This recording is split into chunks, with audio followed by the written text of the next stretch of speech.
This is a Nekko Media podcast. What's your pleasure, sir?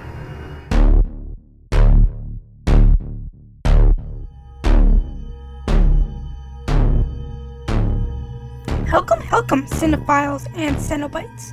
This is Cinebite27 of Season 3. I'm your host, Annika P.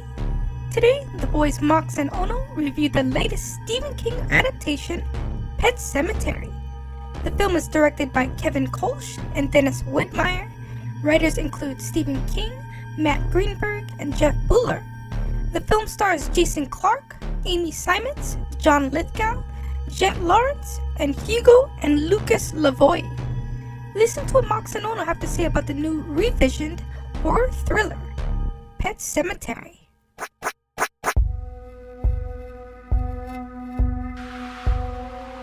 All right, welcome to another episode of the Cinephiles and Cenobites podcast. My name is Onofre, and with me, my other half, Mox. What is up, man? What's going on?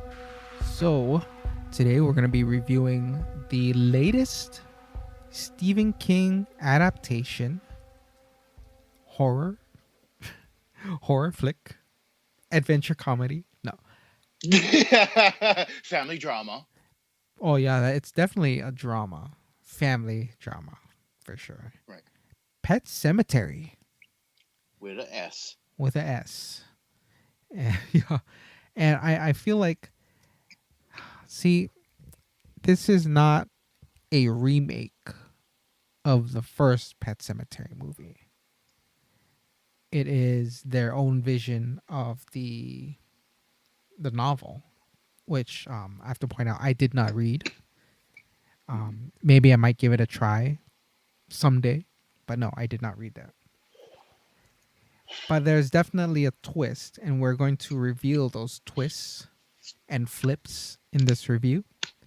And if you haven't seen it, and if you haven't seen the trailer, don't watch it, because that's gonna throw you for off. Sure. Well, especially if you're around, let's say you're older than, early 30s, I wouldn't watch the trailer because you'd probably be very familiar with the original. And the trailer, for whatever reason, shows one of the big twists. Which is that the daughter, Elle Creed, or Ellie Creed, right? Ellie? Yeah, Ellie, yeah. Gets killed. Gets hit by the Mack truck. Yeah. Right. Instead of Gage. Yes. So that was the I love you, Daddy. And I've seen the tweets before. They mentioned don't watch the trailer.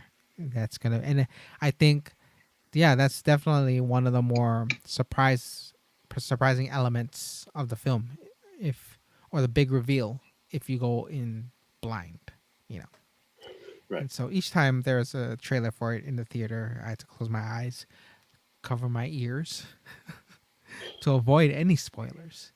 And it did pay off, yeah. But for Pet Sematary, this 2019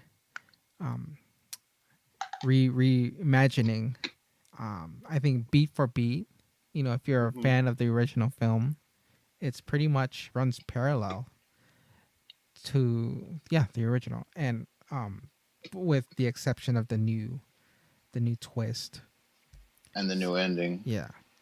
The new ending, yes. Yes. Which I actually really loved. I really liked the new ending. Yeah. I really like the new ending and what I feel they're trying to say with it and with the story as a whole. Yeah. I mean, and this movie is so fresh, that it's its own movie. So you can't really say, or for me anyway, the original is better, this one's better. They're both their own films. And I'd like to point out Jason Clarke taking over all the Edward Furlong films. I'm sorry to say, much love to Edward Furlong. A part of me will always love Edward Furlong, but I love Jason Clarke, and I don't know that Edward Furlong, in the state he's in now, could do any of the roles that Jason Clarke, kind of, what they call it, appropriated.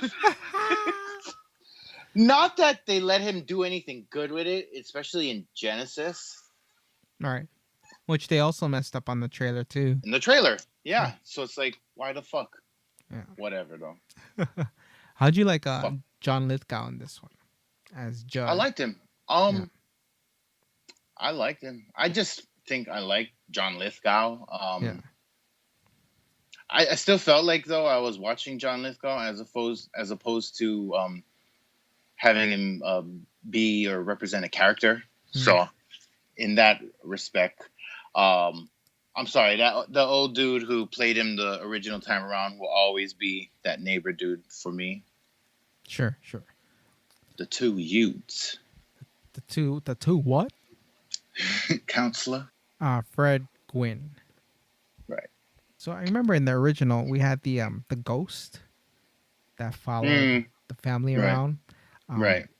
And in this one it's Victor Pascal played by Absa Ahmed. And I feel like that character was just as frightening, but like he wasn't as significant. I feel like there's a lot more in the original.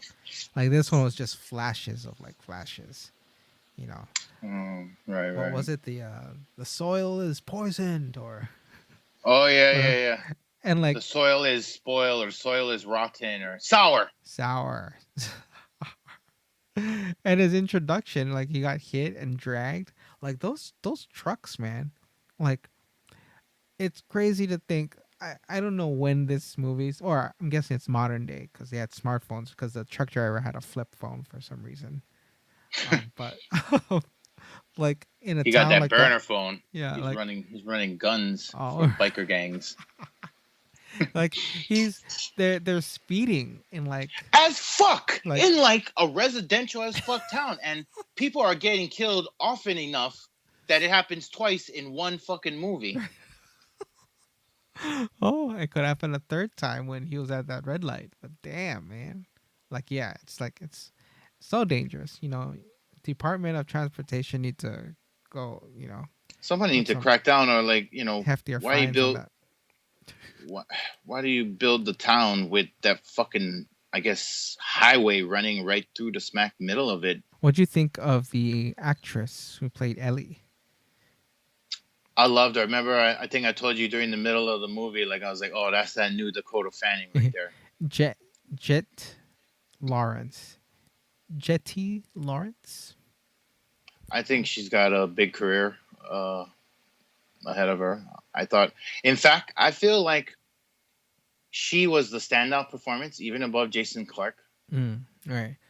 She anchors the film. She's the heart of the film. And when she gets twisted up, like the whole fucking, just like the whole film comes sour. Not necessarily bad, but like you feel, and I think maybe they were trying that, right? Because you get a little bit of the desperation that the father is experiencing, why he would do that stupid ass shit.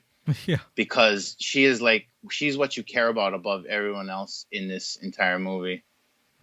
Yeah, and the fact that she can speak back or talk back to the dad, her character as Ellie. I mean, when she comes back resurrected, yeah, definitely a lot creepier. I thought he was going to get her with the shovel. I was prepared for it. I was like, oh my God. Me too. Like, how that would have made it lamer for me, though. Yeah. Had he succeeded. Huh. But also, I feel like they could have cut around that whole fight scene, because that tonally shifted into unintentionally comedic. And then that point where she's choking him and he bites her hand, like, you're biting a little kid's hand, that's comedic. Okay. They pushed it too far to where it became comedic. So I really think the editor should have caught that. And maybe the editor did, but the producer or the studio was like, nah, you gotta have that fight scene in the graveyard. All right. Well, we gotta point out the directors, Kevin Kölsch and Dennis Widmyer. Cool. And of course, Stephen King wrote the novel, and a screen story by Matt Greenberg, screenplay by Jeff Bueller. Buller. Yeah, that fight. Yeah, I feel like because I thought they might have shown something just to like shock the audience. The way like in It, they showed The little boy George, yeah, Georgie, like they getting his showed fucking arm bit off. bit Yeah, I off was not expecting that. and then trying to crawl to safety Right. and then get pulled back. He's like, Billy. Like, fuck. I That's how mean, you open a movie. but the the audience was waiting for the Achilles scene. Like I was waiting for that. Yeah, me too. Like, and they got me. They did, yeah. They set you up, they subvert it, and then they fucking hit you with that jump scare. But it works. Yeah, and it's just as gruesome because of the timing. No, I think they because the original one was just a slice, right? Well, this one, yeah, it's a stab and then a rip through. And a rip through. Right. No, but I mean, it had the same, because you didn't expect it in the first one, right? Yeah, and that same impact, like it's. Yeah. Oh, and he eats it off. He dribbles off the stairs too, right? Oh my God. Oh, tell him about. I feel like we both hated the new Indian burial ground or whatever, right? With like the manicured fucking concrete steps leading to. There's an actual stairway, like the elevated pathway. This place is supposed to be like, I'm guessing hundreds and hundreds of years old. Yeah, but like no, I think someone is taking care of that place. There's a that shit was clearly man-made. Not that it wasn't in the story, but like I feel it was like too, instead of one, stairs, too well made. There should have been just like stones leading up to right? something. And it was too preserved. It was too man-made and too preserved. It was well preserved. Like there's a caretaker somewhere just cleaning shit up, like right, or like the spirits protect it or ward off, damage or whatever. I don't know. And you know what? That's what happens when the story is so outright boring. You start to focus on all of these details. I feel like they were shooting for something to say, which they said, and I enjoyed. But you have to wait all the way into the end to get it. Despite the creepiness and some of the jump scares and all of that, and the magnetic performance by the girl who played Ellie, really, they don't give a fuck about the plot and about things that don't make sense and about your interest in what's gonna happen, Right. Also, the shifting perspectives, I felt they had trouble keeping tabs on who the story was really told from. Right, because at the beginning the story is being told, or after that kind of, full circle. The wraparound opening, yeah. This is what you'd say Louis Creed's story. Well, because Ellie already finds the pet cemetery soon, like the very next day. Yeah. And you also point out too that the theme is already dropped, right? Death and about not letting go, and trying to, that point where she finally does let go. Oh, and you got to point out Zelda. Zelda, the sister. That's Oh yeah. Like she's just as creepy in this one. I don't actually remember her from the original. So when you told me that, it's, for one, that was a creepy part of the original, and two, this one maintains the creepiness because she was creepy. Yeah. Like it's still there. Like it's very impactful. And actually, you just made me remember the creepiest part of the movie, which is Zelda and how you hear her in the walls, or she hears her in the walls. Like, that's creepy shit.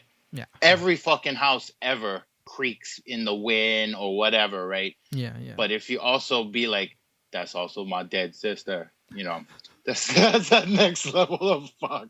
Yeah, it reminds me a little bit of like, you remember Gilbert Grape? Like, Dad's down there. Oh. Damn. Like, we don't go to the basement. Dad's down there.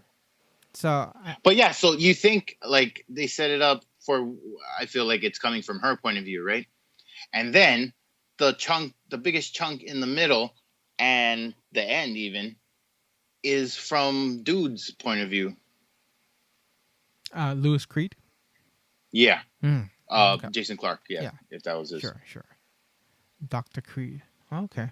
So there's that shift. Yeah, it's not shift, but yeah, the who's telling the story, right? Right. Interesting.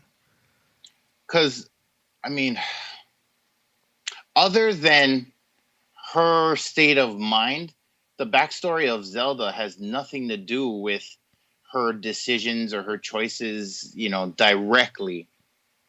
Yeah, like that affect this plot. I feel like you could take out all of Zelda's scenes. You could.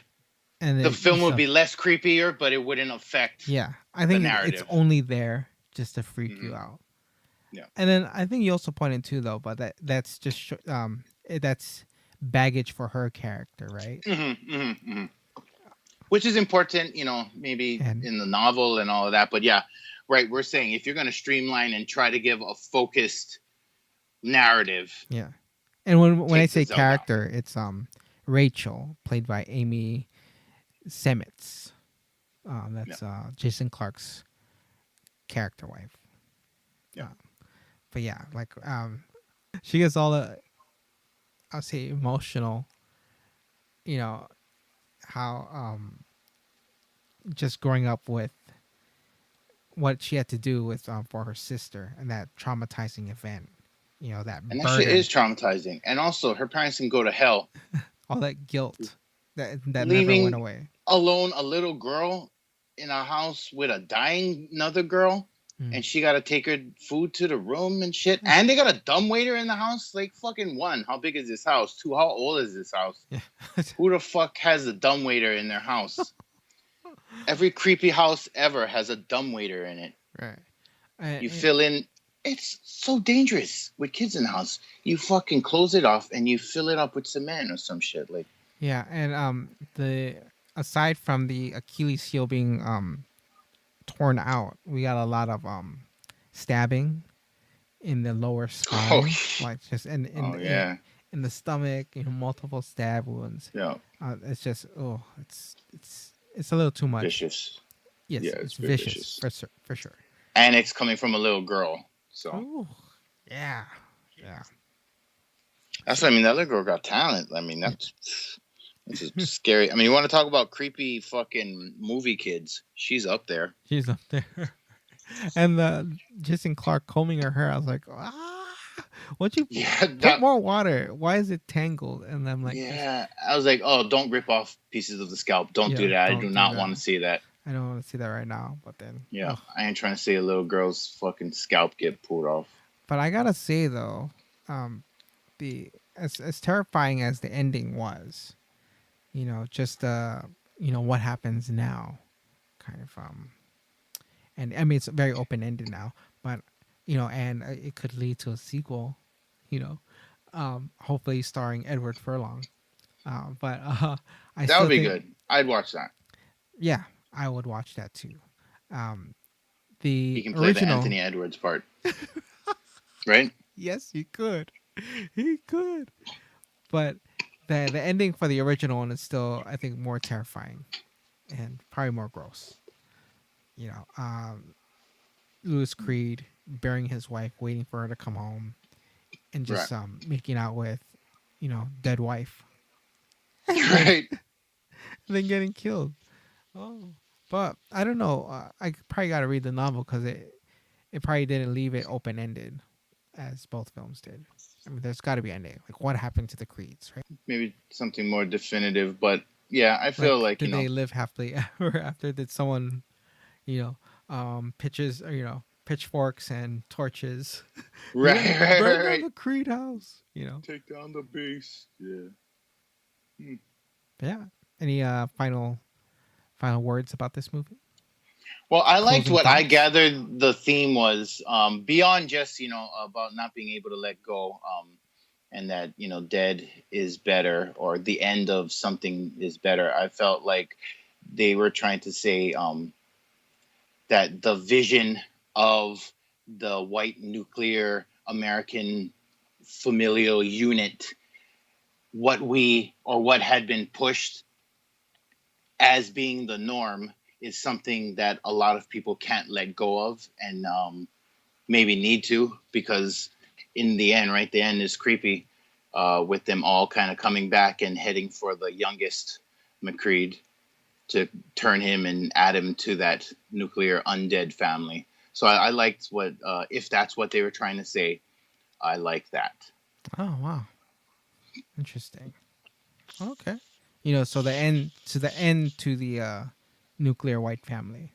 That's what we want. Or let it go. Let go that image, of what the American family is supposed to look like or be. I feel like this movie it hit all the right notes for this one, for a new generation, and for old veteran fans. I hope. I've seen the tweets though. Very, I was disappointed in this film. It's divided, yeah. Like, okay, sure, but we just get another Pet Sematary movie, and hopefully another kick-ass sequel starring Edward Furlong. Edward Furlong. Yep. Hashtag bring Eddie back. Bring Eddie. Yes. All right. You heard it here. Pet Sematary. Go watch CC. Go watch CC. All right. Well, that is it for this episode. Thank you for checking it out. Be sure to check out this episode's show notes for links to all our social media sites.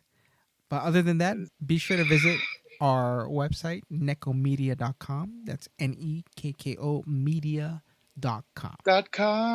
And we also be on Twitter and Instagram. Very active on both of those. And you can check those out at cynical_mass. That's CINECAL_MASS. And feel free to get in touch through email, cinephilesandscenobites@gmail.com. Any movie recommendations, we'd love to check it out. Any screeners, we'd love to review. Any potential guests? Yeah, we love having guests on the show too. Yeah, if you're a filmmaker, fucking hit us a line and we'll get you on the show.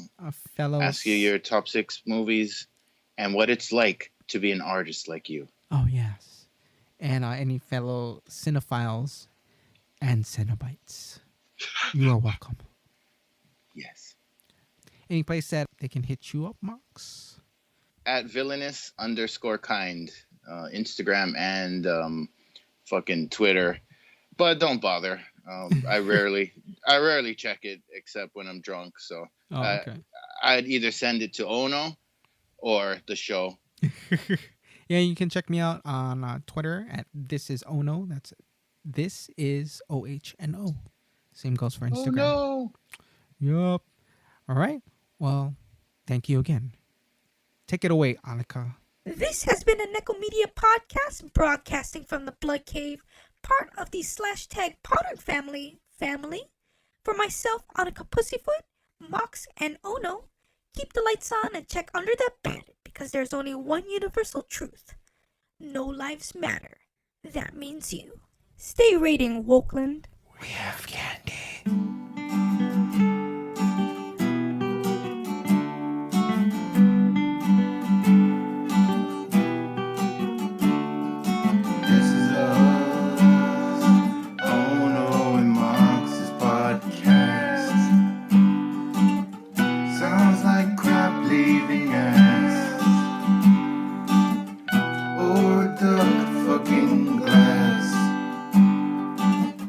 Probably both, it's really bad.